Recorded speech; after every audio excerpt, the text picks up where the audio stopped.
ഇപ്പോൾ cinema serial മേഖലയിലാകെ കല്യാണ മാമാങ്കമേളങ്ങൾ തന്നെയാണ്. സുരേഷ് ഗോപിയുടെ മകളുടെ വിവാഹം കഴിഞ്ഞ ദിവസം ഗംഭീരമായി നടന്നതിന് പിന്നാലെ ഇനി ഗോപികയുടെയും ഗോവിന്ദ് പത്മസൂര്യയുടെയും വിവാഹം നടക്കാൻ പോകുന്നതിൻ്റെ സന്തോഷമാണ് ആരാധകർ ഒന്നടങ്കം പങ്കിടുന്നത്. ജനുവരി 28-ന് തങ്ങൾ വിവാഹിതരാകും എന്നും ഗോവിന്ദ് പത്മസൂര്യയുടെ യൂട്യൂബ് ചാനലിലൂടെ താരങ്ങൾ തുറന്നു പറഞ്ഞിരുന്നു.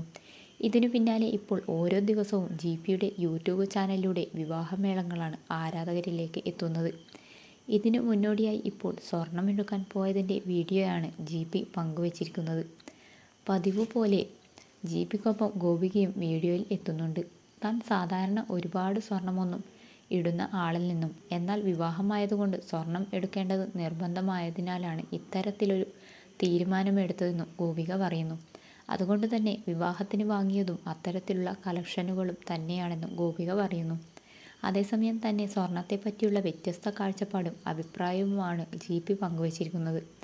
സ്വർണം എടുക്കാൻ പോകാമെന്ന് പറഞ്ഞ് താൻ അവരുടെ കൂടെ പോയപ്പോൾ തനിക്ക് യാതൊരു ഐഡിയയും ഉണ്ടായിരുന്നില്ലെന്നും എന്താണ് വേണ്ടത് എന്ന് ചോദിച്ചപ്പോൾ മാല എന്ന് താൻ പറഞ്ഞു എന്നും എന്നാൽ സ്ത്രീകളെ സംബന്ധിച്ചിടത്തോളം ഗൂഗിളും മറ്റ് റഫറൻസുകളും ഒക്കെ വെച്ചാണ് അവർ സ്വർണം എടുക്കാൻ വന്നതെന്നും ജിപി പറയുന്നു.